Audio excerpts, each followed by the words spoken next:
So KiiKii, why KiiKii? Why not? And you might be thinking that sounds kind of familiar, right? And it is. It's a city in Hawaii, and it kind of falls into the concept of what KiiKii's going for right now. We got vacation, summer song, Y2K all mixed into one. Have you seen the MV? It just dropped like a few days ago. Awesome MV for Pop Off Pop Off. So the reason that we're featuring them and not doing the psychological aspect of marketing to male fandom and female fandom is because things are hot right now. This is what's fresh. This is what's interesting right now. And it was the mini album that I was most interested for this week. And it blew my mind.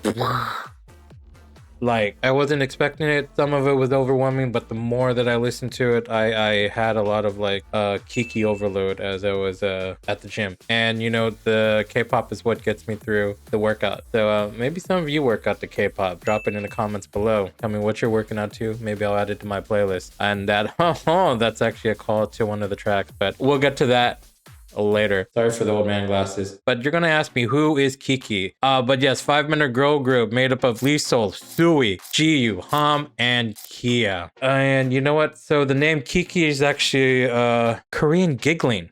KiiKii, literally on every track in this mini album. But you know what? I respect that because I like the callbacks to idol shout out names within the track. Super, super, super cool.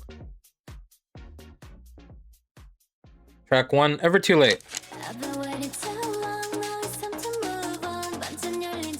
Opening with Ever Too Late after a 7-month gap is such a smart move, right? Because I mean, we did wait 7 months, and then it's so self-aware that they're telling you that, yeah, we're late, we know it, and we don't care. So it's so unapologetic. And they make us wait until verse 2 when it actually says, it's too late, and no, it's never too late. And you know, honestly, like the old saying goes, good things come to those who wait. And it sets up the EP perfectly. Moving on to track 2, Hey Hi, Hey Hi.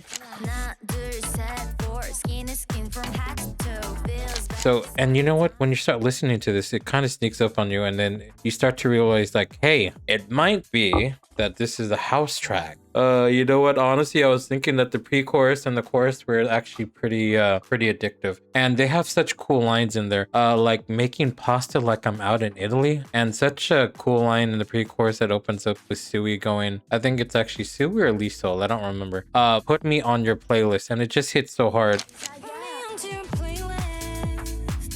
And you know what? I did put Hey Hi on my playlist. I put the whole thing on my playlist. Plus, it's also a nod to Sweet and Sour, which comes up on track number 4. Yeah, there's a lot of thought that goes into the structure, and then it's probably why it took 7 months for them to put out something. Now, the thing about KiiKii, they don't necessarily have big vocals. If we were to look at the group as the 5 members, so we might have the actual traditional vocals singing, but everybody's in the lower registers, especially Kia. Oh my god, she's got the voice of a man. Lee Sol probably second. Jiyu could fake it, and Ham doesn't necessarily go that deep. I might be wrong, but yeah, I think that what sets them apart, because it's all about the bouncy rhythms and actually how the lyrics are written. I mean, there's a lot of bounces in the song. Now moving on to the meat, the big guns. The big guns, yay! You know what that is, right?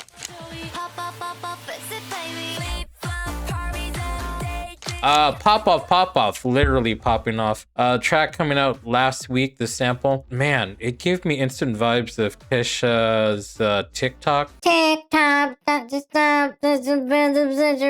And also, what was it? I mentioned it in my newsletter. There's the bop it, kick it, flip it. It's a 2000s toy. It's a toy where you actually bop it, and then there's a knob and you twist it, and then you turn it. It actually, there's so much rhythm. It's actually up throughout the whole song. And it kind of just goes to show that you don't need 5 fingers to sing in higher, 5 octave notes, right? So it's all pure low tone swag. Yeah, flip flop, sun is up, super cool. And also another thing about I noticed in the writing, slush and slash. Who's using the consonant sounds of sh in a song? Not me, at least when I'm songwriting or writing lyrics. It's usually like e's or ahs or A's or yeah, that's it. I didn't think about using SH. It's probably something I probably should steal. It just really draws and pulls you in. Those parts of the song, I believe, is actually in the pre-chorus, I think. Yes, it's in the pre-chorus. The pre-chorus is so good, and it leads into the flip flop party up. So cool, so cool, so cool, so cool. Sweet and sour.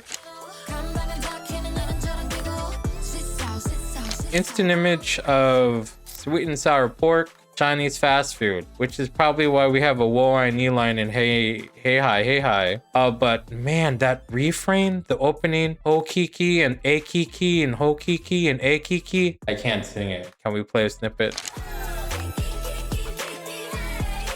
So good. That refrain, the swag in this song is just so friggin' cool. You know, in the beginning, I was a little bit lukewarm about it, but you know, when I was at the gym listening to the track, I was thinking like, it's giving a little bit of a West Coast Tupac style funk rap, and it's just so addictive. It's so cool. It's like when you go into pop off, it's such high energy, and then you go into sweet and sour, it's like cool, effortless swag. Yeah, it actually just makes for a perfect high swagger midpoint in the EP. It's actually might be one of my favorite tracks.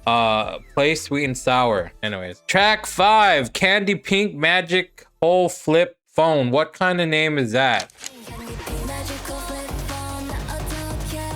I think Tamashi Yu put it best by saying CPM HFP, and I'm like,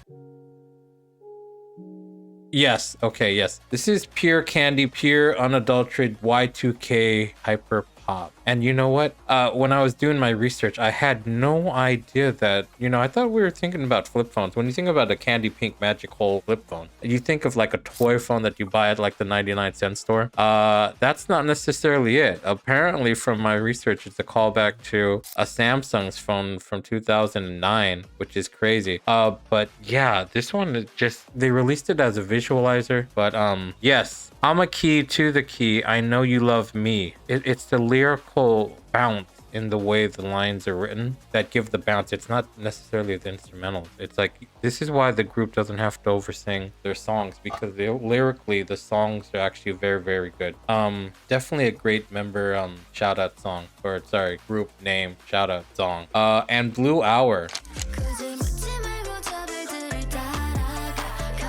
When the highlight of this first came out, I thought it was kind of like the most anticipated track for me. And then once it finally came out and I first listened to it, I wasn't sure. And then I think the problem was the headphones. Because when the song opens up with like the proper headphones, if you were to get proper over-ear headphones like these, don't use in-ear buds. Sometimes you just gotta have the right headphones. Don't listen to music on speaker. Unless you have good speakers, I guess that's fine, and you don't have neighbors that are gonna get mad at you. Over-ear headphones is the way to go, because there's a bit of a spatial audio that gives the proper like ASR type scratching. If you were to close your eyes and listen to the opening of this track, it's kind of like water droplets that drop down and then it just ripples out into a pool like that. That's the imaging that gets, and that's probably what good song production does to you. If you're able to paint like an image in your head, I feel like all the tracks kind of do that for you. And you know what? It dropped lines in there like, I'm bougie like the city. Wow, wow, wow. I butchered that line for sure, but bougie was a line that I wasn't expecting to read. Bougie was not on my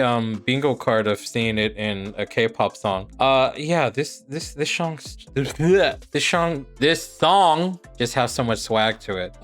More swag than Blue Lips, honestly. Cordis, Blue Lips connection, maybe not, but this song better than Blue Lips. I might have to go listen to Blue Lips again. But if you're a Cordis fan, let me know. I don't know. Now, looking at the album as a whole, yeah, going back to not needing 5 vocalists for a group and not having to be the next IVE, I think the girls are not necessarily put under a lot of pressure to perform and just have fun. And then it kind of comes down to the art of music, which is actually missing in a lot of K-pop. But, you know, when it's over polished, it gets a little boring, you know, over layering and stuff. Something that looks folks, well produced, a little bit indie, a little bit, you know, hip hop, lyric wise, written wise, instrumental wise. It doesn't lean that heavily because it leans into that hyper pop sound and also house sound of 404, which actually made them popular. Again, like things that if it ain't broke, don't fix it kind of thing. But they've actually added to the appeal. This is actually better than the Lulu pack, I think. I'd have to go back to listen to the Lulu pack. But yeah, if I had to rank, yeah, this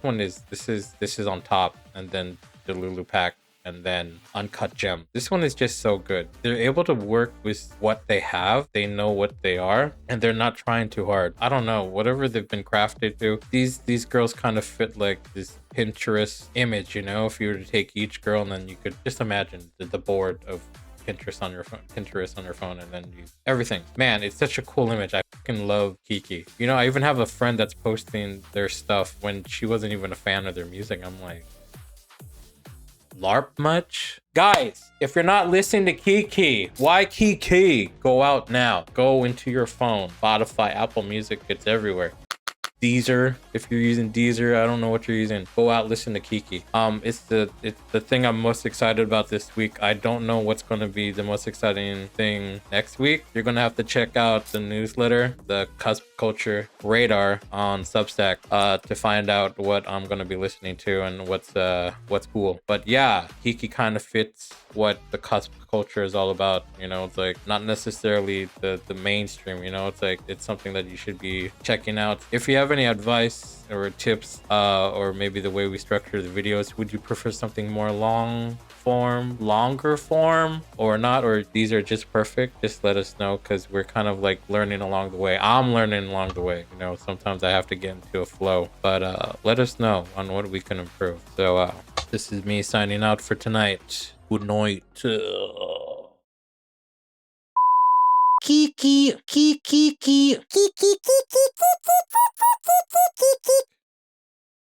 What was that? Oh, that was my god. Nick. Why is she still up? What did she say? Steven, what's poopy head and tie? I'm shooting a video and she's asking me what is poopy head and tie. I'm going to ignore it.